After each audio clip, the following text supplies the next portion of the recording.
I've recently made a really rather expensive mistake and I bought myself the wrong kind of projector screen. Now, I rarely make cock-ups on this kind of a scale, so I thought it was worth sharing, just in case there's anyone out there thinking of buying a projector screen. Hopefully they can learn from my mistakes and not repeat them. Although you'd have to be a bit of a buffoon to get all these things wrong, but perhaps there's a couple of us out there who are getting a bit old and confused and might benefit from this video. I suppose I should explain why I bought myself a new screen in the first place. Well, recently I bought myself a new home cinema projector, the first one I'd had in over 10 years. And initially I'd started using this with some old screens that I'd used for the previous projectors that had long since gone. And whilst this projector is doing a great job, the screens were letting the side down. Now, the screen I'm assembling at the moment is the manual one. I've got an automatic rising one. This is the larger of the two, but they both suffer from the same issue, and that is that the screen is really rather wavy. Let me just click this on here. I know you're not supposed to turn your back to the camera, but needs must. So this one, as you can see here, no rigidity to it at all, and the screen is a little bit wavy. Whilst it's not unwatchable by any stretch of the imagination, it's also not ideal. Now, you can get screens that are a lot more taut than this. They're called tab-tensioned screens. They've got tabs down the side here. They run a wire up through those tabs, one either side, and it pulls the screen, makes it a lot tighter than this, much flatter surface. Now, ideally, you'd have a big fixed frame on the wall, and that wouldn't have any kind of ripples in it at all. However, I don't have the luxury of having that kind of space available.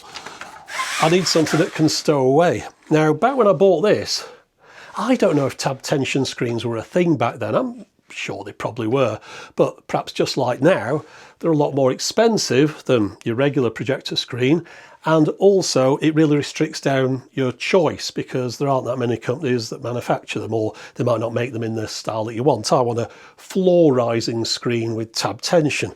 So I probably wouldn't have bought one back in the day even if I'd have seen them, because I wouldn't have been able to afford it. But now that I'm older and wiser, I think tab-tensioned is the way to go. Now, the second issue is that there's really quite a lot of light that scatters off the screen and bounces onto the white walls and ceiling. There's a reason a real cinema has dark walls, but I want to keep these white walls, and to me that light spill isn't much of a concern.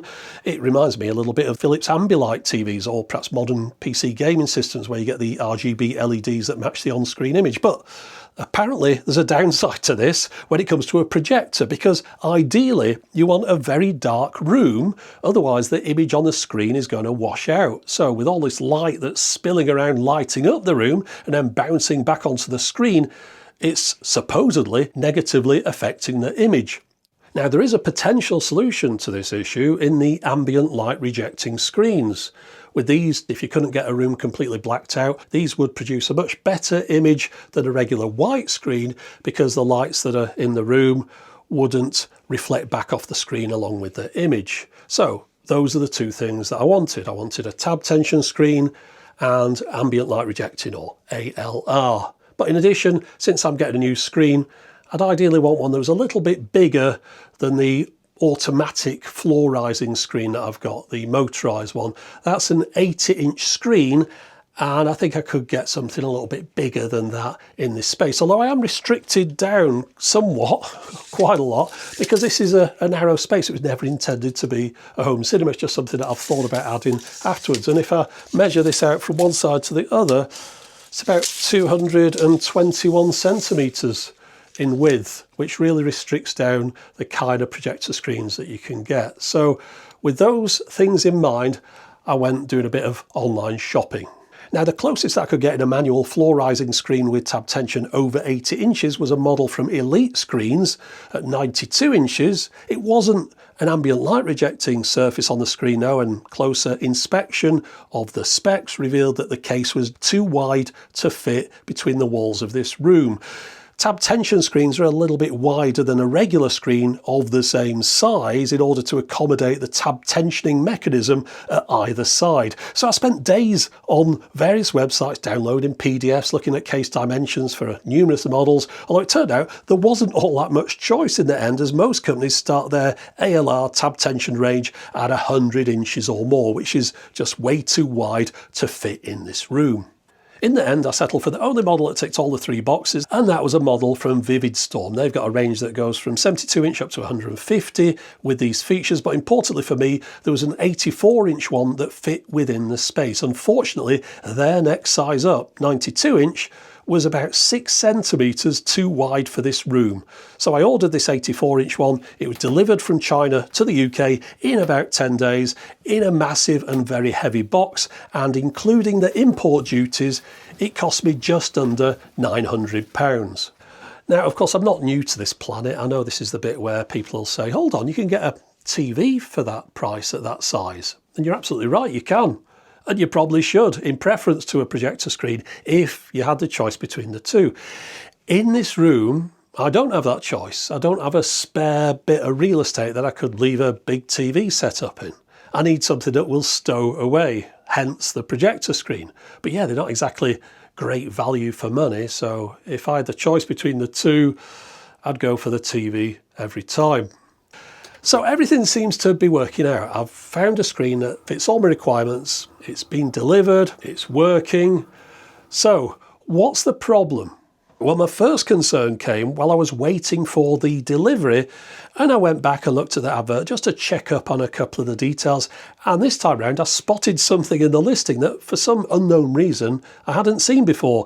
It recommended that this screen should be used with a projector that has a light output of 1800 to 2200 ANSI lumens. Now, whilst the projector I've got is rated at the minimum number there, the 1800, that output level is only in its conference mode. In its cinema modes, the output is less than that. The Projector Reviews website calculates it at 1274 lumens, so that's considerably lower than the recommended amount for this screen. Now, one of the things that I did notice when I ordered the screen is that it stated it was high gain, which gave me the impression it was going to produce a brighter output, if anything. But now when I look at the specs, that gain is only 1.2, which isn't especially high. Bit of an unknown quantity this until I actually get to use the thing. In addition, that light output recommendation for the screens goes across the whole range from the smallest up to really massive ones. Well, surely if I'm using this projector on a smaller size screen, that's not going to be much of an issue. There's only really one way to find out, and that's to turn on the projector and expand the projector screen. So I raised the screen up, and that's when I realised I'd made a couple of other rather silly mistakes, purely down to a complete lack of observation and also some assumptions that had come with buying projector screens years ago that were now out of date. I've never used an ALR screen before. In fact, I've never even seen one in person. So I didn't realise that they didn't have a black border around the area that the screen is supposed to be projected onto. It's just one continuous piece of grey material. For some reason, I'd become so buried in obsessing about the dimensions of the case, I'd never noticed that these ALR screens were borderless. And the reason a border matters is that my projector's got this auto screen fit feature. I just point it roughly at a screen, press a button, and it fits the image to within the border. But to do this, it relies on having a black border surrounding the screen area. Without it, the auto fit doesn't work. In fact, I tried it on the full extended screen and the projector just tried to fit the image to the full surface, resulting in everything being vertically stretched. So what this means is that now I'm going to have to revert to the projector's manual image resizing functions. It's not the end of the world, but it's less than ideal, and that auto resize was one of the main selling points of this projector for me, but more on that later. Now, I mentioned I'd made 2 mistakes based on out-of-date assumptions, and the other one was the height the screen came to. You see, I'd only had the experience with the one auto-rising screen, which raised up plenty high enough from the floor, but this new one, well, the top of it only gets up to around about 4.5 feet from the floor, which is just way too low for what I needed. I just assumed they'd all be similar. Again, my mistake. There was some good news though. It turned out that my projector is plenty bright enough for this screen. The image looked just as bright as it did on my old white screen. Plus, The Tab-Tensioned system works as advertised. It maintains a nice flat surface, and the screen rises and stows away a little bit slower, but a lot quieter than my old model, and overall the whole thing seems better constructed. And the positivity doesn't stop there, because there's a couple of other additional features this one has over my old one. The first is the remote control is RF, so you don't need to point it at an infrared receiver. And this enables another function in the fact that they provide this little USB dongle. And this just plugs into a USB port on your projector. And when you turn on the projector, it transmits a signal to this to automatically raise the screen. And when you turn off your projector, it goes back down again. Of course, it does this by the fact that when you turn your projector on, it'll apply power to the USB port, which is what it recognises and enables it to perform its function. But I think it's a neat little system, that, and probably all screens like this could be one of these nowadays, but it's the first time, of course, that I've experienced one. Now, of course, this thing is a massive, heavy lump. Any errors that I've made in speccing it up are entirely mine. I can't exactly send it back to China anyway, so I've just got to make it work for me. Now, the first thing was with regard to the height. Okay, so first off, just as a bit of an experiment, I put the screen up above the hi-fi just to see what it would look like. I didn't expect I'd like it, but I wanted to find out. Now, it turns out that at this height, I can't extend the screen enough to get a full 16:9 image above the hi-fi. I'd have to drop the case down just behind the record player and CD player, but still, after looking at this for just a couple of minutes, I realised this was not a goer. I didn't like looking up at a screen that's virtually touching the ceiling, so I'd have to try something else. So the next thing I tried was balancing the case on a couple of speaker plinths, which raised it off the floor by about 30 centimetres. And that did bring the screen up to a watchable height, although it looks a bit of a mess. And it also blocks out access to the bottom shelf of the cabinet behind it, which traps the records inside. But then the records gave me an idea. If I was to get a cabinet that was just a little bit taller than a 12-inch record, add that to the case that the screen comes out of, and that should come up roughly flush with the bottom shelf. So what I really needed was record storage boxes to put the screen on. Now, if I put these in front of the hi-fi cabinet, it only comes out into the room by perhaps another 35 centimetres. Whilst I do lose access to that bottom shelf, I gain more record storage space, as well as a place to put the screen at the correct height. And once the records were put into these and the screen was placed on top of it, it all looked almost purpose-built. I gained a place to put the speakers in front of the screen, which really worked out well, meant I could get rid of a stand. In fact, it all worked out way better than the setup that I had before. And yes, I can still use the hi-fi as normal that's behind the screen, and there's no difference to the sound from the floor standing speakers as all the drivers clear the cabinets. So with the screen now at the correct height, I had to move on to sorting out the issue with the projector and the lack of auto fit to a screen without a black border. This didn't turn out to be as much of a problem as I'd first feared. You see, this projector's got 4 automatic screen configuration features. It's got auto fit, auto focus, auto object avoidance, and auto keystone. Well, out of those, I'm switching off auto fit and auto object avoidance, which kind of goes along with it, leaving me with the keystone and the focus, which worked just fine, just as it did before. I could press one button on the remote control, it'll get the image nice and square to the screen and also put it into focus. So the only thing I'm missing out on really is the auto fit. But auto fit is really just cropping in on the image to get it to fit to your screen. And I can do that manually. There's a setting, it's labelled up as zoom, and on that you reduce down the image to fit the screen, which of course means you're cropping in on the sensor. It's not got an optical zoom, so you're losing some of the resolution. But on the setup I've got here, I'm getting sort of 80%-ish of 4K, which is more than enough for what I need.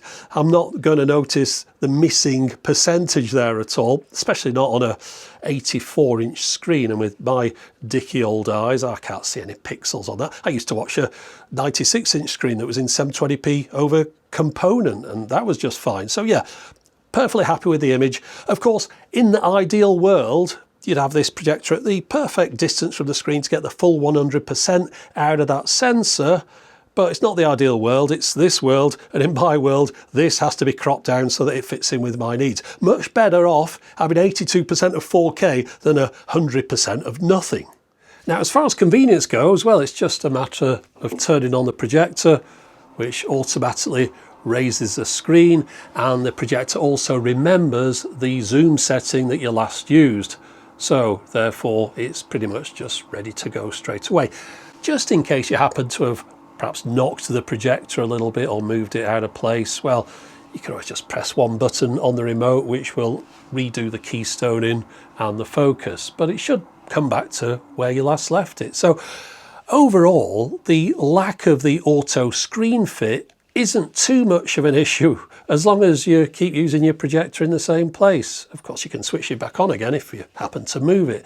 Now, talking about this ALR screen coating though, I don't know if I'm all that convinced about it. I think a lot of this though might be down to the fact that my projector isn't a massively bright one, and therefore I'm not really noticing the effects.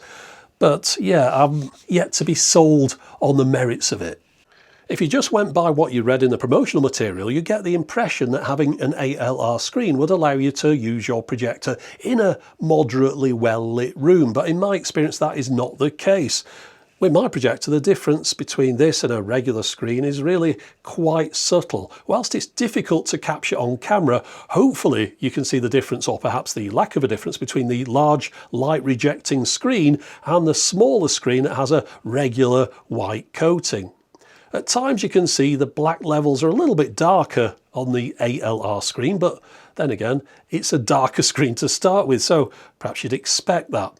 But I noticed that if I increase the level of light in the room by opening some of the blinds a little bit, both the screens start to wash out. Again, it might be a completely different story with a far brighter projector, but with my projector and this ALR screen, there really doesn't seem to be that much of a difference. One thing that I am able to do now that I've got this in the house is do some proper measurements on its width. You see, on the Vividstorm website, they measure the width, including the power cable which sticks out of the left-hand side, and the measurements for this screen, this 84-inch screen, the width is 207.7 centimetres. Well, I measured the case without the cable and it's 201. So that means they're allocating 6.7 centimetres for a power lead. One of these things sticks out of the side about 2.5 centimetres. So approximately 5 centimetres too much on the width in their dimensions. And I could also find power leads like this that actually only stick out 0.5 centimetre. So if I was to say get one of those and the next size screen up, 92-inch diagonal, I believe it would actually fit within the width of this room with about 1 centimetre to spare at either side. Also, that would have allowed me to use less zoom on the projector. So instead of cropping, say, to 80%, I'd only have to crop to 90%, which in theory will give me a better quality image, although whether I'll be able to tell the difference, I don't know. But just having a bit more screen real estate, just going from a 84 to a 92-inch diagonal gives you an extra 20% of screen. So it's considerable. Never mind, I suppose regrets are for yesterday. At least I've got this, it works fine. I'll just have to pull my chair a little bit closer to the screen. But yeah, actually, it turns out I probably did get the wrong screen after all. The first few things were my fault, but turned out not to be a problem. The last one, I'm not taking any blame for that. The measurements are over-egging the width. I'm just going to have to enjoy movies that are a little bit smaller than I could have done. But I think I'll be able to get over that. Anyway, that's it for the moment. As always, thanks for watching.